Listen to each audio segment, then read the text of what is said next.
Америк нэгдсэн улсын зүгээс Иран улсын эрх баригчдад хэлцэл хийх 2-7 хоногийн хугацаа өгнө гэлээ. Иран Израилийн мөргөлдөөний улмаас Хормузын хоолой хаагдал газрын тосны үн баррел тутамд $130 хүрч магадгүй гэлээ. Испани улс дотоодын нийт бүтээгдэхүүний 5%-ийг батлан хамгаалахад зориулах НАТОгийн санаачилгаас татгалзсан байна. Америк нэгдсэн улсын ерөнхийлөгч Дональд Трамп Калифорни мужийн үндэсний гвардийг удирдах эрхийг өөртөө авчээ. Арамтрыг үзэгчтэй Тэнгэр телевизийн гадаад мэдээний хөтөлбөр та бүхэнд хүрч байна. Бид олон улсад өрнөж байгаа цавын мэдээллийг танд хүргэх болно.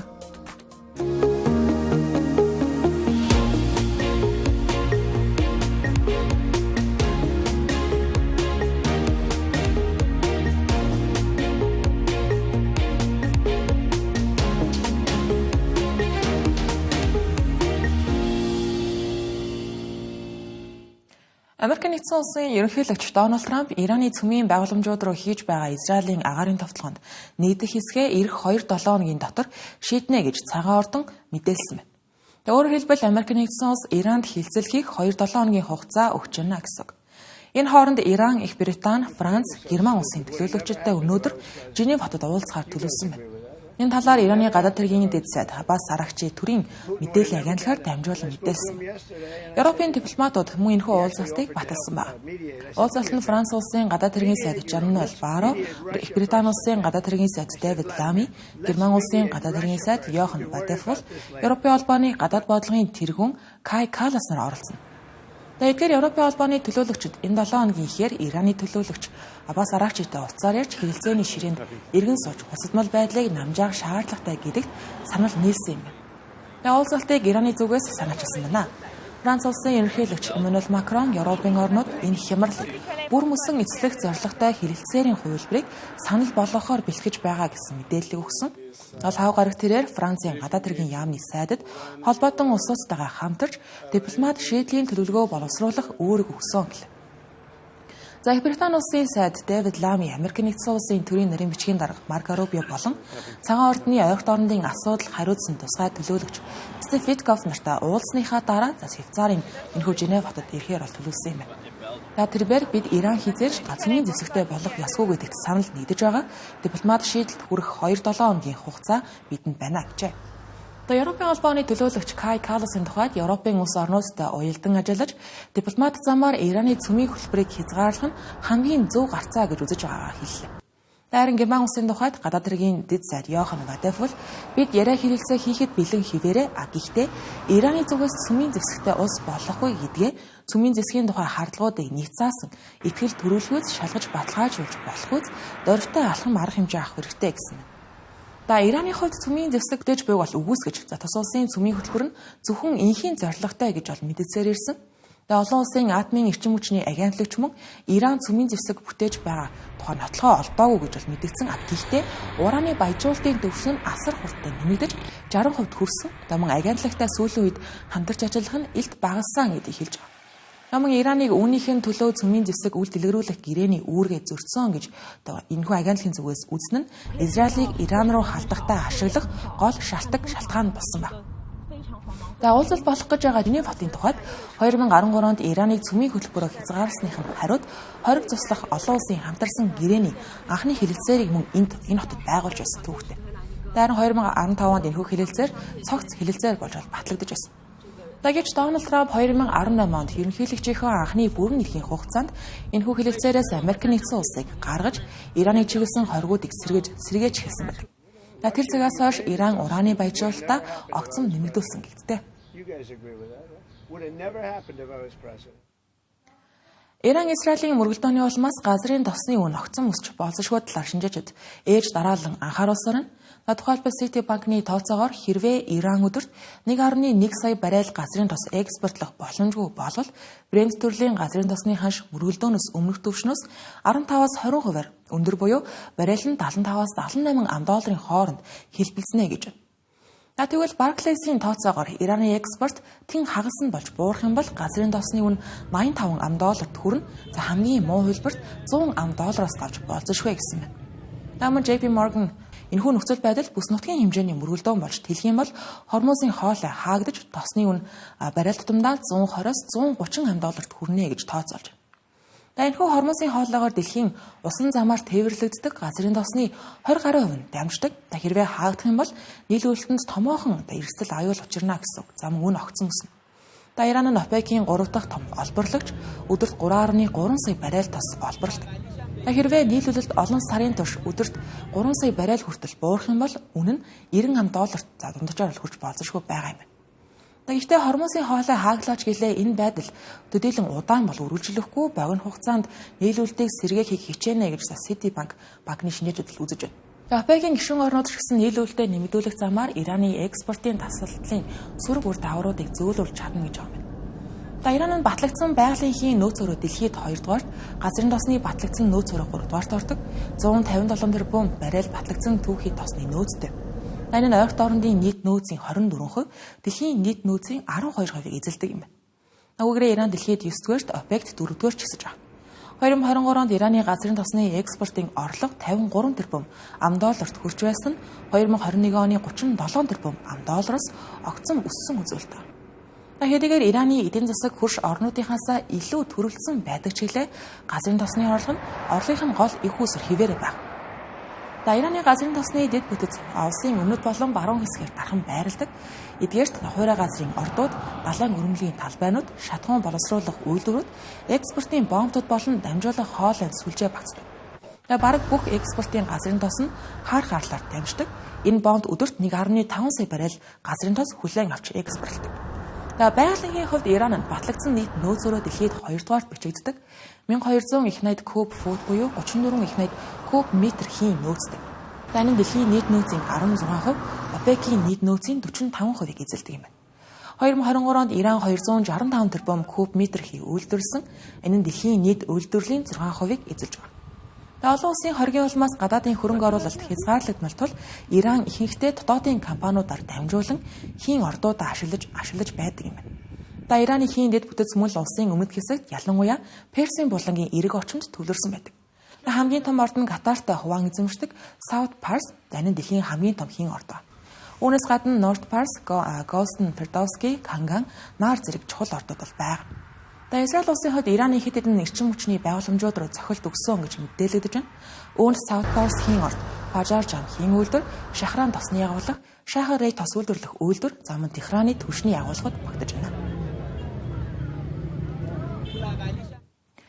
Испани улс дотоодын нийт бүтээгдэхүүнийхээ 5%-ийг батлан хамгаалах салбартаа зарцуулах тухай НАТОгийн саналаас татгалзсан байна. Ерөнхий сайд Педро Санчес энэхүү саналыг биелүүлэх боломжгүй зам үндэслэлгүй гэж үзлээ. Тэрээр пүрэв гарагт НАТОгийн ерөнхий нарийн бичгийн дарга Марко Рүтэд илгээсэн цагталтаа Испани улс эх 7 хоногт Нидерланд улсын Гаг хотод болох НАТОгийн дээд хэмжээний уулзалтын үеэр дотоодын нийт бүтээгдэхүүнтэй уялдсан тодорхой зардлын зорилтод амлалт өгөх боломжгүй гэж хэлсэн байна. Шинэ санхүүжилтийн хязгаар тогтоох альфа тохиролцоог НАТОгийн бүх 32 гишүүн орны зөвшөөрлөөр хийх ёстой. Иймд Педро Санчесийн энэхүү шийдвэр нь эх 7 хоногийн дээд хэмжээний уулзалтыг нэгдсэн шийдэл үр дүнгүй болох магадaltaй. Энэхүү уулзалтанд Америк нэгдсэн улсын ерөнхийлөгч Дональд Трамп оролцохоор төлөвлөсөн баг. Америк нэгдсэн улсын холбоотнуудын дийлэнх нь энэхүү ерөнхийлөгч Дональд Трампын шаардсан 5%-ийн шаардлагыг бол дэмжиж бэлэн байгаа. Өмнө Швед, Нидерланд зэрэг улсууд энэ зорилтод хүрэхээ бол аль хэдийн амласан байна.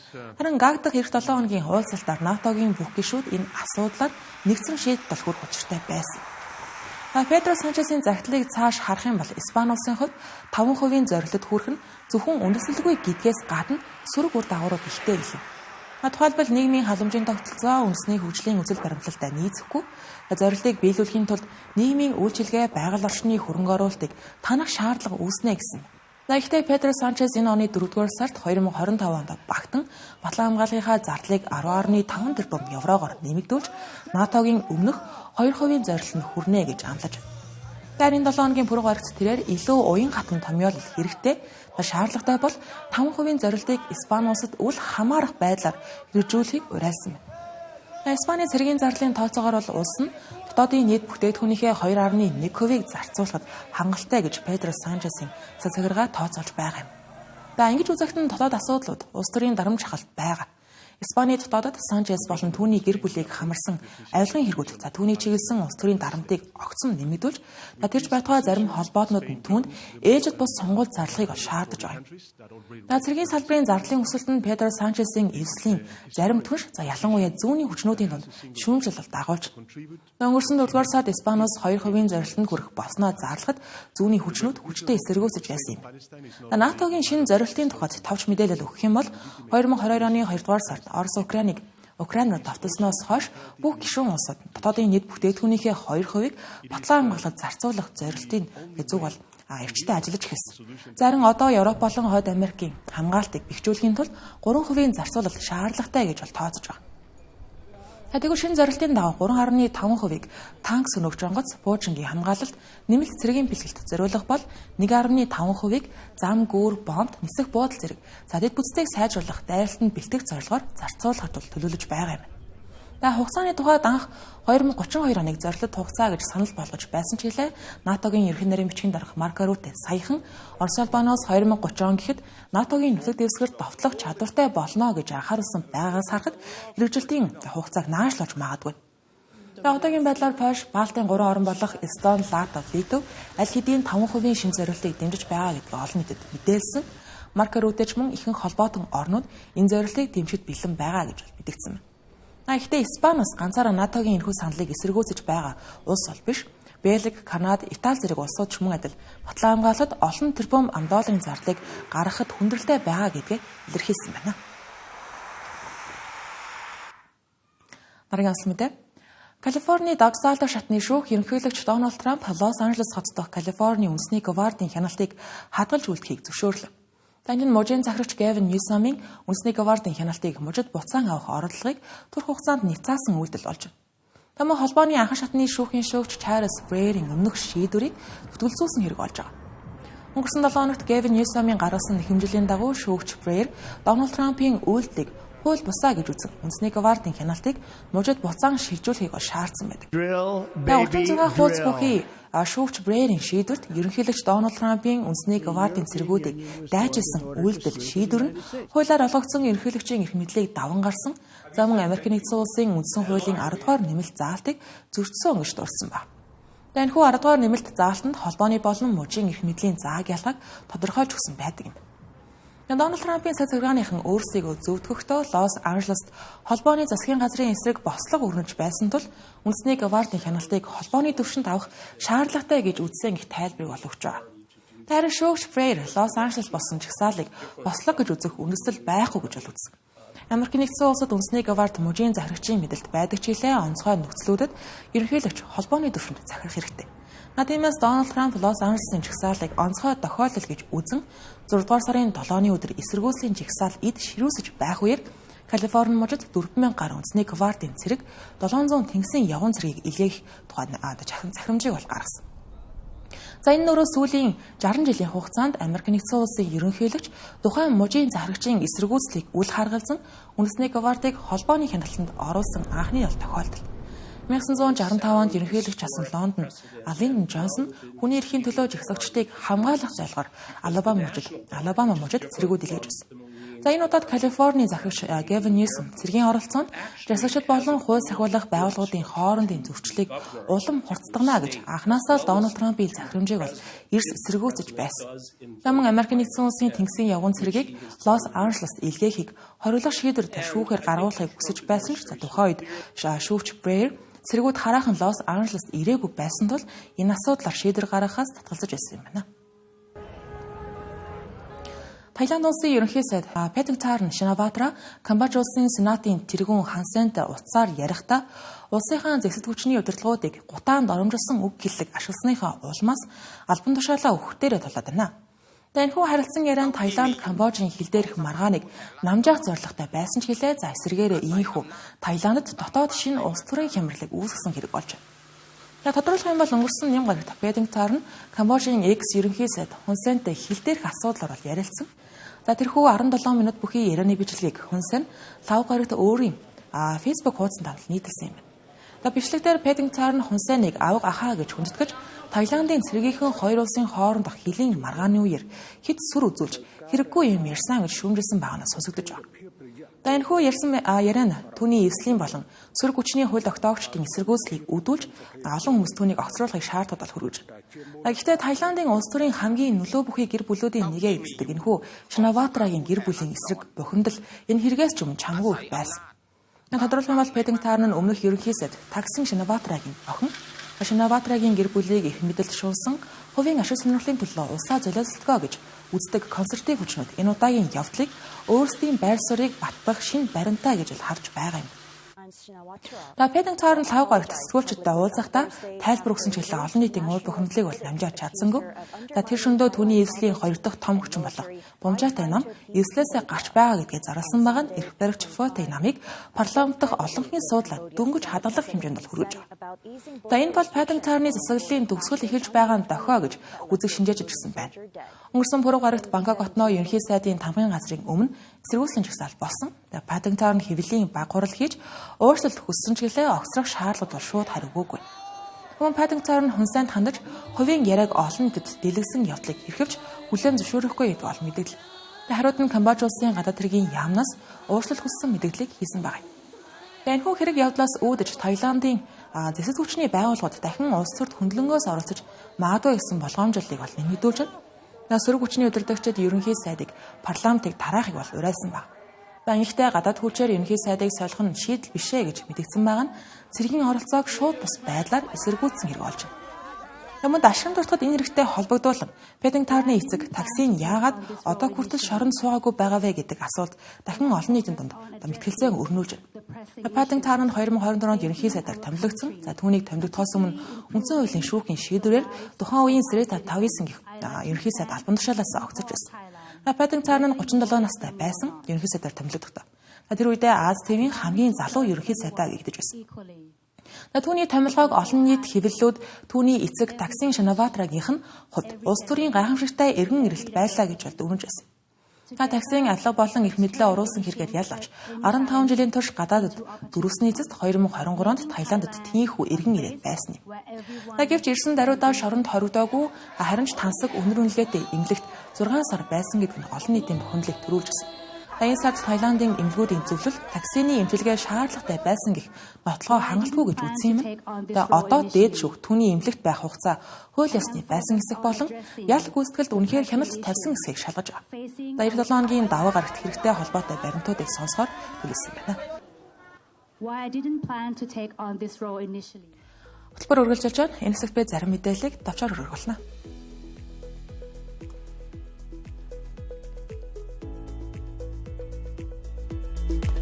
Орос Албаны улсын эдийн засгийн яамны сайд эдийн засгийн хямралд өртгөд маш ойрхон байна гэснийг Оросын хэвлэл мэдээллийн агентлагууд онцолж байна.